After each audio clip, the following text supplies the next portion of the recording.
بسم اللہ الرحمن الرحیم۔ یہ واقعہ حضرت وہب بن عبداللہ کلبی رضی اللہ تعالیٰ عنہ کی شہادت کا ہے۔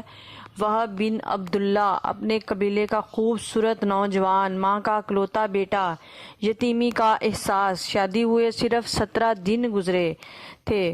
حضرت وہب بن عبداللہ رضی اللہ تعالیٰ عنہ کی والدہ اپنے فرما بردار بیٹے کے پاس آئی اور گلے لگ کر رونا شروع کر دیا۔ بیٹے کو حیرت ہوئی کہ آج میری ماں کو کون سی تکلیف ہوئی جو اتنی پریشان ہے۔ ماں کے لگتے جگر نے عرض کی، امی جان آپ کیوں روتی ہیں؟ دیکھو میں نے ساری زندگی آپ کی فرما برداری کی ہے اور اب بھی تمہارے حکم پر اپنی جان قربان کرنے کے لیے تیار ہوں۔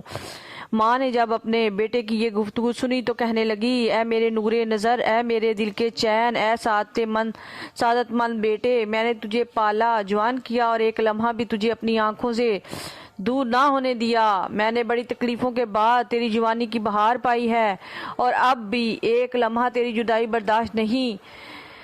دیکھ آج نواسائے رسول حضرت امام حسین رضی اللہ تعالیٰ عنہ میدان کربلا میں مصیبت میں مبتلا ہیں، کیا تو ان پر اپنی جان نثار کر سکتا ہے؟ اے میرے لاڈلے، بے شک تو میرے بڑھاپے کا سہارا ہے، میری آنکھوں کی ٹھنڈک، میرے سینے کا قرار ہے، پھر بھی مجھے اپنی کوئی پرواہ نہیں، میرا کچھ رہے یا نہ رہے، تم عظمت اسلام اور نبی کے دین کی خاطر محبت اہل بیت میں نواسائے رسول پر قربان ہو جاؤ۔ بیٹا میری زندگی کی کمائی اور ثمر تم ہو، جاؤ شہزادہ حسین کے قدموں پہ نثار ہو جاؤ اور جام شہادت نوش کر کے اللہ کی بارگاہ میں سرخرو ہو جاؤ۔ وہب نے کہا، امی جان اس سے بڑھ کر میرے لیے اور کون سی خوش قسمتی ہو سکتی ہے کہ میرے جیسے گناہ گار کی یہ حقیر سی جان نواسائے رسول کے قدموں پہ قربان ہو جائے اور یہ ناچیز ہدیہ وہ قبول فرما لیں۔ تھوڑی دیر کے لیے مجھے اجازت دیں تاکہ میں اپنی اس رفیقہ حیات سے دو باتیں کر لوں جس نے اپنی ساری زندگی کے عیش و آرام کا سہرا میرے سر باندھا ہے، جس نے میرے لیے گھر بار، رشتہ دار، عزیز و اقارب چھوڑے، اس سے بھی چند باتیں کر لوں۔ ماں نے کہا، بیٹا عورتیں ناقص عقل ہوتی ہیں، کہیں ایسا نہ ہو کہ وہ اس بات کو نہ مانے اور تم اس سعادت سے محروم ہو جاؤ۔ وہب نے کہا، پیاری امی جان، محبت اہل بیت کی گرہ دل میں مضبوط ہو چکی ہے، اب اس سے کوئی نہیں کھول سکتا اور اس کی جان نثاری کا نقش دل پر اس طرح جم چکا ہے کہ کسی پانی سے بھی نہیں دھویا جا سکتا۔ یہ کہہ کر اپنی بیوی سے کہا کہ فرزند رسول کو غداروں اور مردودوں نے کربلا میں گھیر رکھا ہے اور میری خواہش ہے کہ میں اپنی فانی جان ان کے قدموں پر نثار کر دوں، بتاؤ تمہارا کیا خیال ہے؟ یہ سن کر نئی دلہن نے امید بھرے دل سے ایک سرد آہ کھینچی اور کہنے لگی کہ کاش شریعت اسلامیہ عورتوں کو میدان جنگ میں لڑنے کی اجازت دیتی تو میں بھی تمہارے ساتھ شانہ بشانہ لڑتی۔ میرا دل بھی چاہتا ہے کہ میں بھی اس جانے جہاں پر اپنی جان قربان کر دوں۔ ابھی تک تو میں نے جی بھر کا تیرا چہرہ بھی نہیں دیکھا، مگر مجھ سے وعدہ کرو کہ جب جنت میں پہنچو اور جنت میں تمہارے لیے بے شمار نعمتیں حاضر کی جائیں اور جنتی حوریں آپ کی خدمت کے لیے حاضر ہوں تو اس وقت مجھ کو نہ بھولنا۔ وہب نے کہا، کیوں نہیں، ایسی نیک سیرت اور سعادت مند بیوی کو میں کیسے بھول سکوں گا؟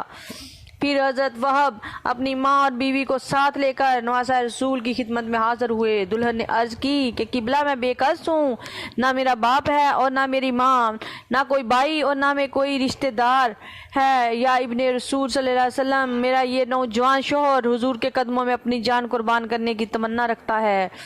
درخواست یہ ہے کہ میدان محشر میں میری اپنے شوہر سے جدائی نہ ہو اور زندگی میں مجھ غریبہ کو حضور کے اہل بیت اپنی کنیزوں میں رکھیں۔ امام علی مقام کے روبرو یہ تمام وعدے مکمل ہو گئے۔ اس کے بعد وہب گھوڑے پر سوار ہوئے اور میدان میں جا کر للکارا، پھر جو بھی سامنے آیا تلوار سے اس کا سر اڑا دیا۔ یک بارگی گھوڑے کی باگ موڑی اور ماں کے قدموں میں گر کر عرض کی، اے مادر مہربان، کیا اب بھی مجھ سے راضی ہو؟ کیا ہاں بیٹا؟ کہا، ہاں بیٹا میں راضی ہوں۔